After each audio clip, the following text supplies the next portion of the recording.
Good afternoon, everyone. Welcome to another TMDSAS office hour. My name is Sulima, and I am the TMDSAS Support Coordinator.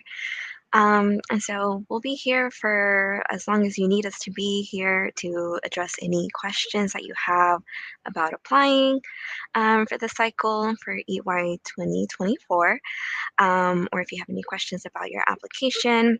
And this is also a great time to ask those if you want to get a quick answer. We were out for the holiday yesterday for Juneteenth, so right now we may still be catching up on those messages that were sent over the weekend and addressing your questions. So I wanted to go ahead and I know a lot of you have already submitted your application, so I just wanted to remind everyone that we have a specific section of the application guide that tells you things to look out for. It's not all over whenever you submit your application, so it is important that you stay up to date and monitor your application, your messages, and whatnot. So I'm going to go ahead and link that below.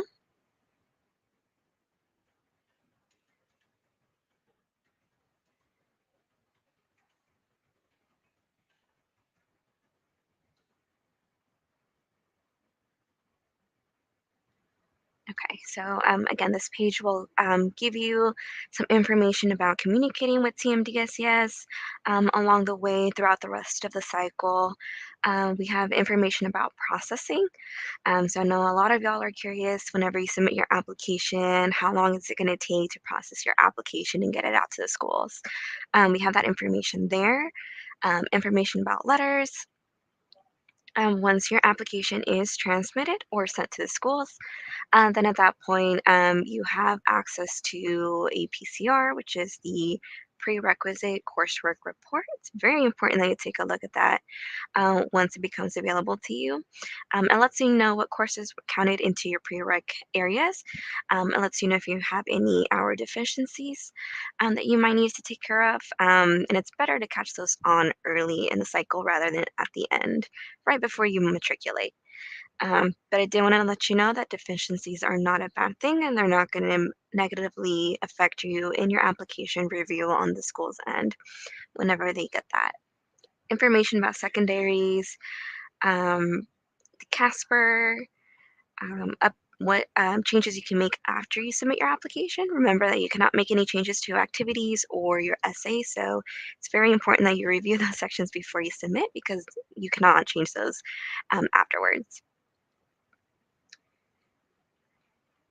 Alrighty, but that's basically all I have for my part on making sure that you guys have this information. Again, it's just a quick reminder to know that it's not all over whenever you submit your application, but I just would like for you guys to be aware of these things that are also still happening throughout the cycle. So, again, if you have any questions, we are here as long as you need us to be here. Go ahead and add those questions into the chat, and we'll go ahead and get started with Dahlia's question. So, hi Dahlia. I wrote an undergraduate thesis for my research lab. Can I put it in the section talking about posters and publications, or do I make a separate entry in the research section altogether? Great question. Let me go back into the activities section of the guide and see what that looks like.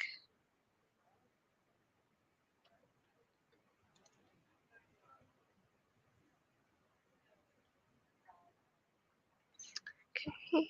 Our page takes a little bit to load just because we do have a lot of useful information on there. So let's take a look at that.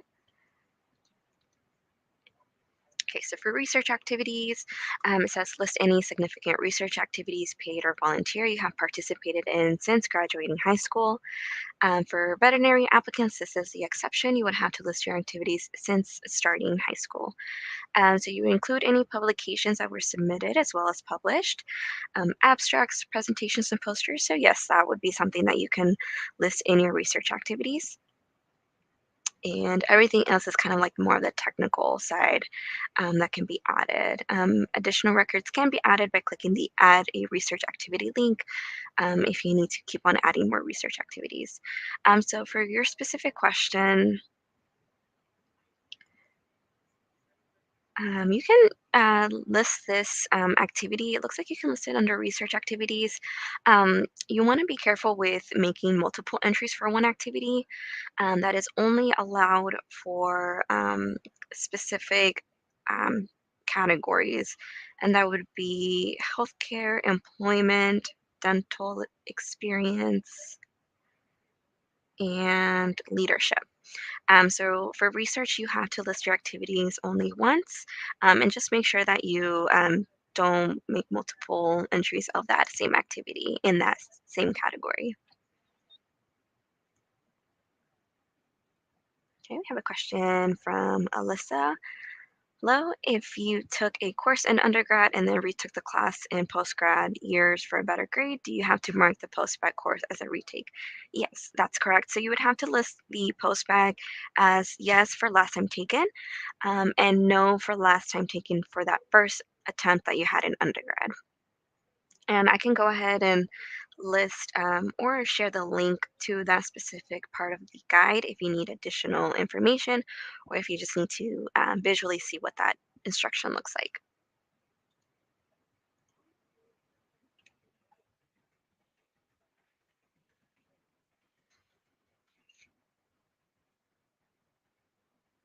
Alrighty, great question, Alyssa. I have a question from Abby. I have an AP English credit. Should I mark it as English under coursework or as a non-science? Great question. So the thing with adding in coursework is you are not penalized if these are incorrect course codings. So do your best. It sounds like you should be able to list it as English. And again, if it doesn't end up counting as English, you will not be penalized. Your application will not be delayed for processing. It's not a negative thing. I can go ahead and link the coursework definitions information that we have as well.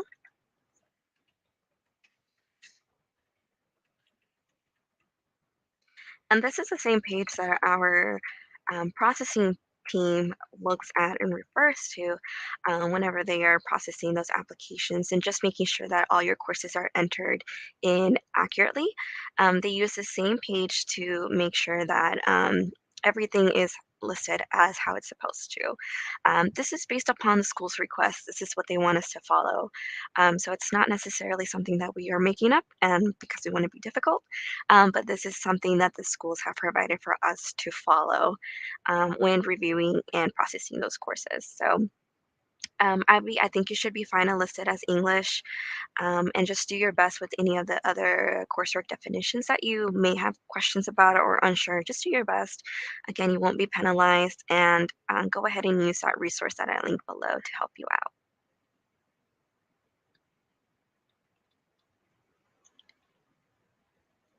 Okay, another question. If you were a teaching assistant for a science course, can you classify the course as other science or a biology lecture? Or does the course count as a non-science? Yeah, similar thing as what I mentioned to Abby. Just do your best with listing your course codings for your courses. Again, you won't be penalized if they are incorrect or if they get changed later on. In processing, our team does go through all those courses. Using this list that I provided, they do go through them all and make sure that everything is listed accurately as what's reflected on that page. So again, just do your best. If they need to fix it or adjust it, they will do that during processing. But again, you won't be penalized if you entered in, say, other science and it was actually something else. So just do your best.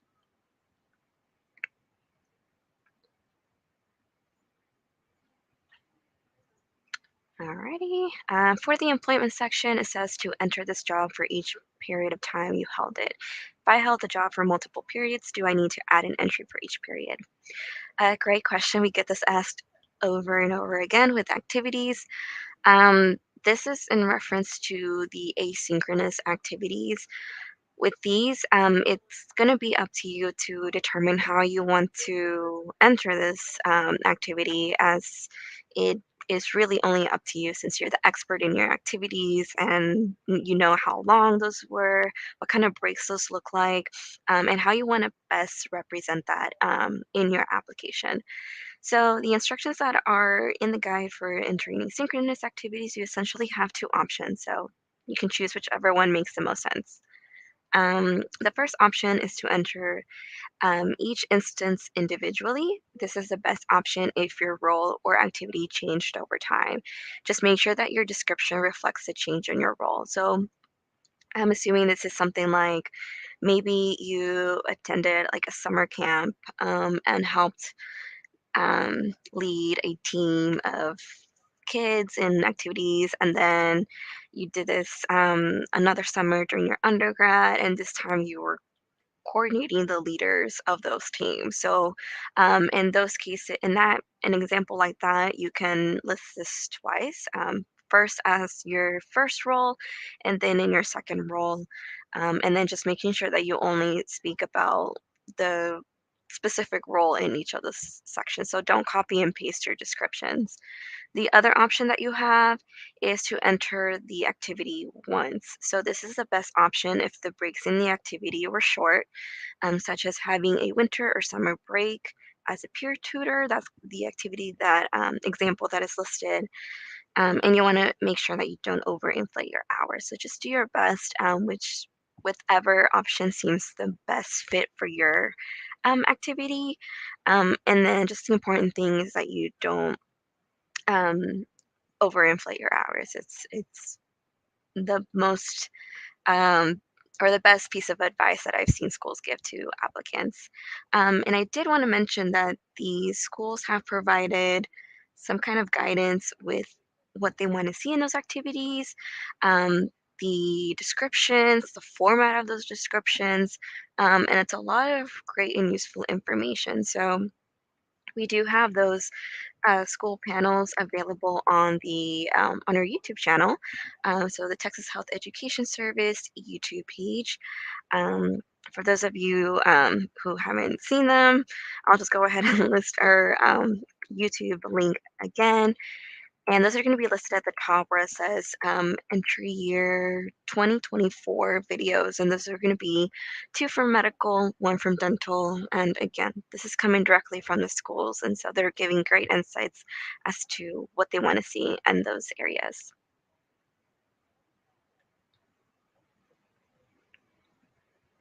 Okay, and let's see, where am I at? Another question from Dahlia. If you plan to start an activity before October listed it as a current and planned activity and it changes, what do you do to notify schools about a change in your activities? So like I mentioned earlier, your activities page is a section that cannot be changed once you submit the application. So if there's any changes, this sounds like it's a significant change with your activities. You can certainly let the schools know whenever you go in for interviews. Um, the the best piece of advice that is given is to create like a one-page addendum. It's nothing fancy. It's just a one-page document that you bring with you to the interviews that indicates any changes in your activities. I know that some schools will go ahead and take that if you give it to them in person, or it can just be something that you have for yourself as a reminder that you want to mention that change to the schools. But there wouldn't be any way to make that change on the actual application itself.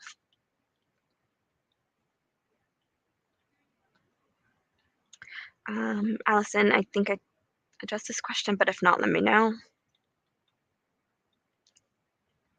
Okay, should I list certifications under non-academic awards or omit them altogether if I have already listed the event they are associated with in other sections?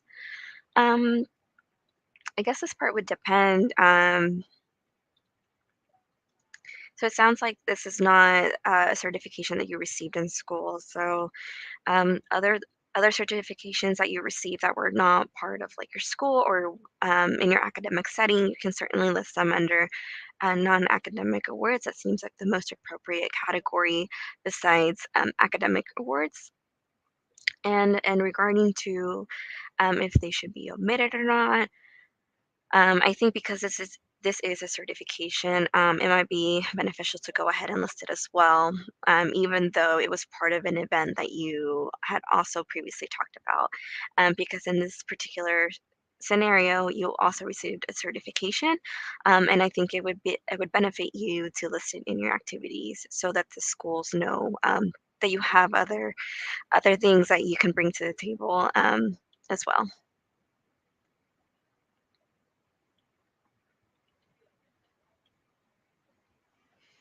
Okay. If I attended dental school workshops and tours, would that be placed in dental experiences? Let's go back and look at dental experiences. This is listing all experiences that were more than 50% of your time was spent interacting with or under the direct supervision of a dentist. Dental experiences should relate to dental clinical shadowing or health science experiences that you have had with dentist. And so you would include all relevant experiences, whether voluntary, paid, or academic experiences. So it doesn't sound like this is necessarily something that they're looking for specifically in this category. It sounds like this is more of the clinical experience, the actual shadowing or involving a dentist that you were with. So it doesn't sound like workshops and tours would necessarily fall in this category. I do recall having that question in our school panel with the dental schools. Someone did ask this question as well. I don't recall what their answer was, but I definitely recommend that you take a look at that because the schools do address this question. I'm not sure where they said that you can list it, but then again, if you do have any questions, really, there's no real wrong way to right or wrong way to do this and list your activities. It's really up for you and to interpret and use your critical thinking skills to critically think and reflect on your activities. What did you learn? What specifically from your activities do you want to highlight? Depending on what that information is that you want to highlight, include, and talk about, would help you determine the best category to place it under. I think one of the examples that I previously used in the past was that because you are the expert of your activities, for example, if you babysat your neighbor's kids over the summer, if you only want to talk about that from the employment aspect, you could. But what if there was something more that you gained from that experience that you want to talk about? Let's say it made you realize that maybe perhaps you wanted to be a pediatrician because you work well with kids, or maybe you work or babysat your neighbor's child who had disabilities. And so maybe you had to do some kind of healthcare with that. So again, it just really depends on what you want to talk about your activities, and that'll help you determine how to place those into the categories. And I know that on this page, we also have additional information that can help you kind of distinguish the best way to categorize your activities. And this resource is from the AMC. See, they talk about the core competencies um, that you can use to talk about your activities and overall, like what those core competencies show from you as the applicant and how you that can help you stand out.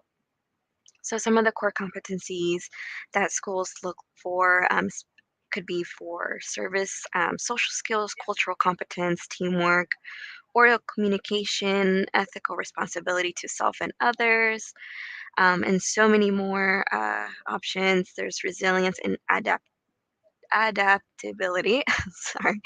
And so there's a lot of core competencies that you can use this guide to kind of help guide you and how you want to include your activity. So I'm going to link this in the chat as well. But it is also located in our application guide.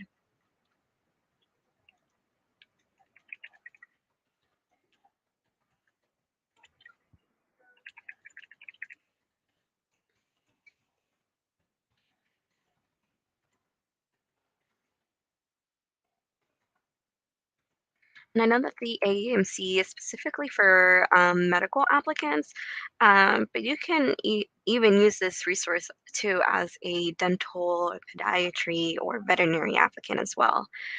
These core competencies, I've heard the schools from all those professional schools talk about how these are important and how they make an applicant stand out. And these are things that they value and also can align with their mission statement. So I think it's a great idea to take a look at this and see what kind of core competencies do you want to reflect in your application and what you can highlight from your activities to make sure that those are seen in your application. But anyway, enough of that. Let me come back to your questions. I hope that that was helpful. And again, I just want to make sure that you're not stressed out about your activities. This is the big topic that we get a lot of questions from, and it can be stressful trying to figure out where to place it, what to talk about. But ultimately, it is going to be up to you. There's not really a right or wrong way to enter these. And again, it's just going to be what you want to talk about and what you want to let the schools know about your activities.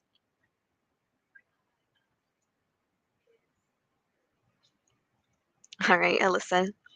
No worries. Ask away. That's what we're here for.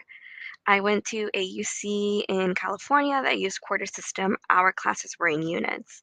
Example lecture was 4 units. Are these units the same as credit hours in the coursework section? I cannot find a conversion. Let me take a look at what's in the guide. I know sometimes this can be tricky. So, credit units are a little bit different than credit hours. So I understand where that confusion comes from. Let me see what I can find.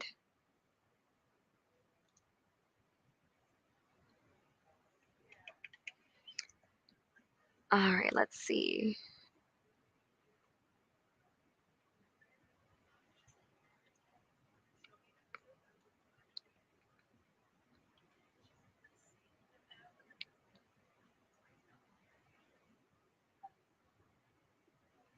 All right, so the information that is listed for credits listed as units is some institutions grant credits as course units. If your grades are reported as units, you will need to convert them to either semester or quarter hours.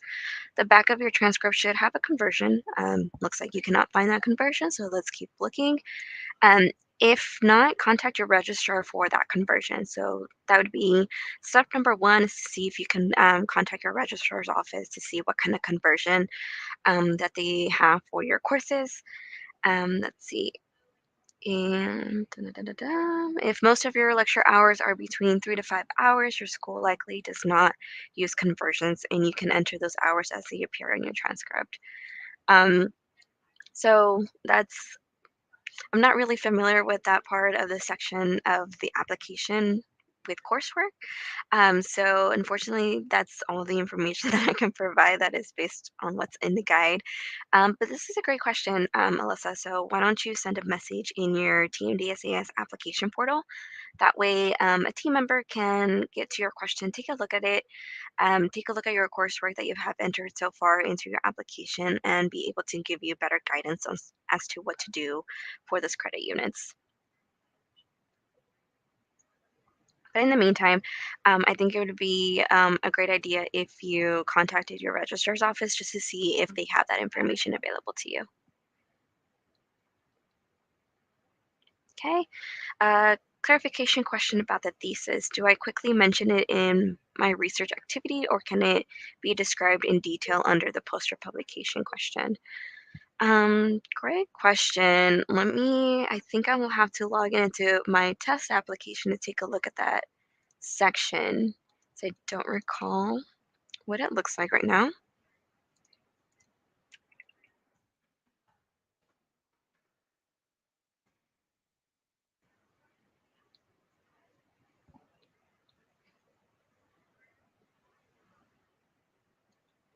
All right, and this is for research.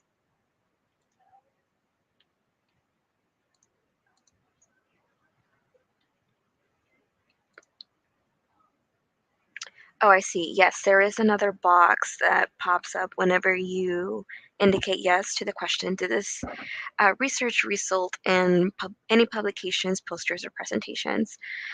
Please provide details here. Please include citation if available, date or publication or presentation, and a short description. Okay. Yeah, so it looks like you can talk about the research experience in the first description box. And then in the bottom description box, which is an additional 500 character count, you can list any citations or a link to it if it fits within that description box, and provide additional details about that publication, presentation, or poster. So, and Dahlia, I think, yeah, I'm thinking along the lines of what you're thinking. It looks like you would first do like a generic description of that activity, research activity, and then further go into details about the research in the bottom description box that pops up.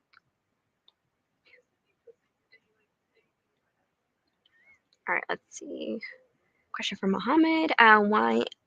Why I am unable to delete coursework added to my TMDSAS application once added. Like it won't allow me to edit or delete any coursework added. Okay, I guess the question would be, have you submitted your application? If so, you should be fine. If you still see the add course button in your college coursework section, you can still make changes to your coursework, and that's okay, even if you've already submitted, because you're still able to, you still have that button. If you've already submitted and you no longer see that button, you might need to send a message to TMDSAS and let us know what changes you need to make to your coursework. And it's helpful for you to list the term that that course is listed under. So, like fall 2021, for example. That way, our team knows what kind of term needs to be unlocked so that you're able to make those changes.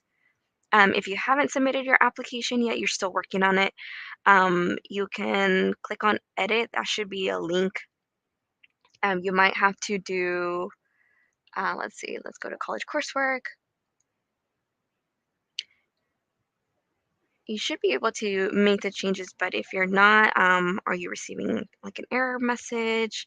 For further questions about this scenario, since it is specific to your application, I recommend that you send a message in your portal.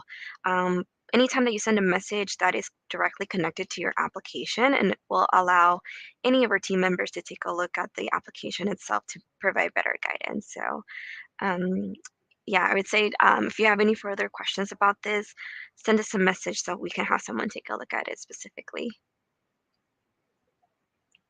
And that way we can also see if it's a technical error or anything else. Alrighty. Can I abbreviate the names of livestock shows such as FWSSR for the Fort Worth Stock Show and Rodeo, considering that there is a character limit on the activity titles? Thanks for your help. Yeah, no problem. I do remember the school sharing. We haven't had a specific school panel from the veterinary schools just yet. But based on what the medical and dental schools have shared, is that sometimes it can be confusing if you list the abbreviation of certain activity titles if it's not something that is so common, like let's say like MCAT. So in this case, I just don't not sure if the schools will necessarily know what that abbreviation is. So maybe perhaps you can shorten it or include as much as information as you can for this title.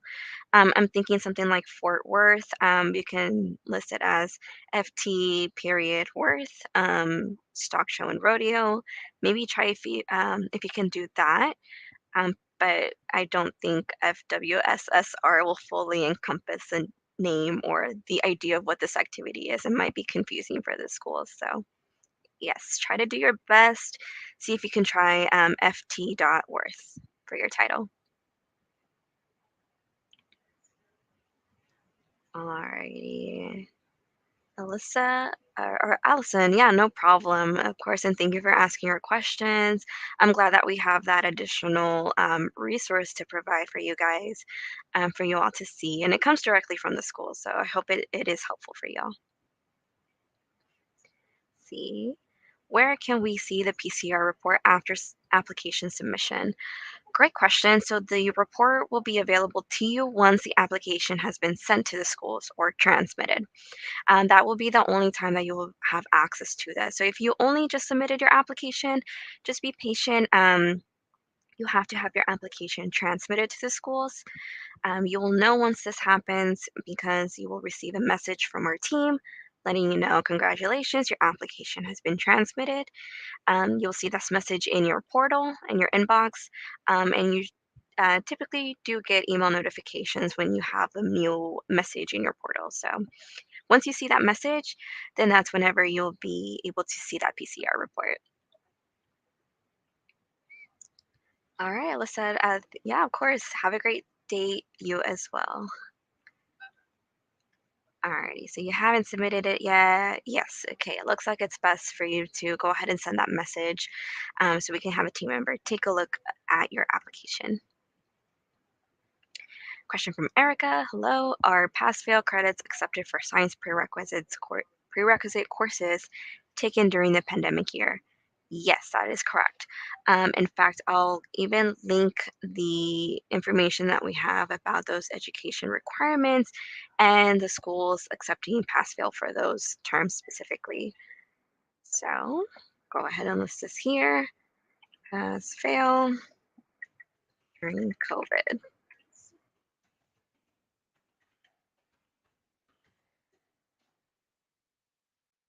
I did want to let y'all know though that because those courses are have a grade of pass fail, um, they won't show up on the PCR, and that's just because the PCR is programmed to only show regular courses that are for a letter grade, with the exception of AP course type courses that are listed as a grade of CR for credit.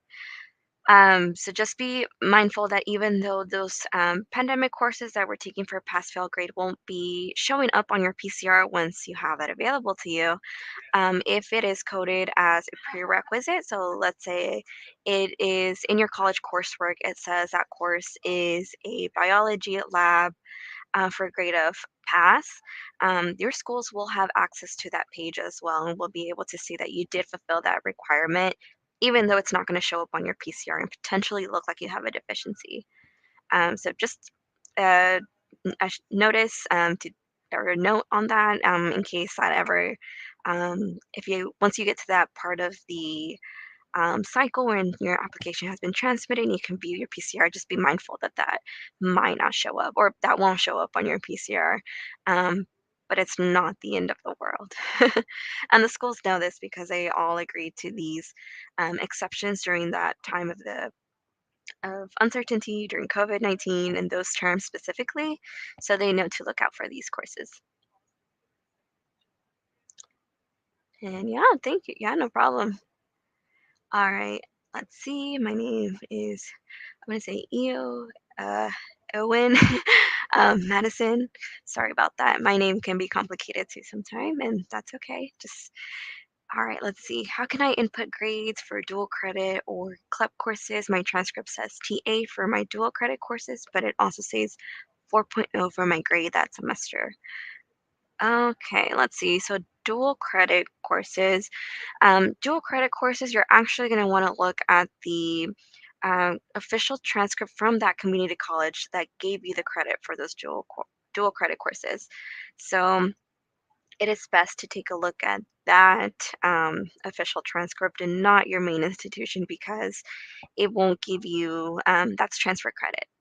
So it won't necessarily um, be the correct, accurate information for your course, and it might lead to deficiencies or problems down the line. So, for dual credit courses, take a look at that community college transcript.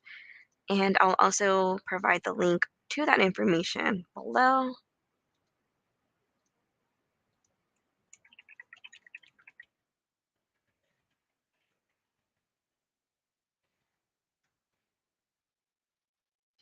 All right, in club courses, those should be fine as how they're listed on your main institution official transcript. Just use the information that is listed in there. Use all of it exactly as it appears on the transcript. So, let's see.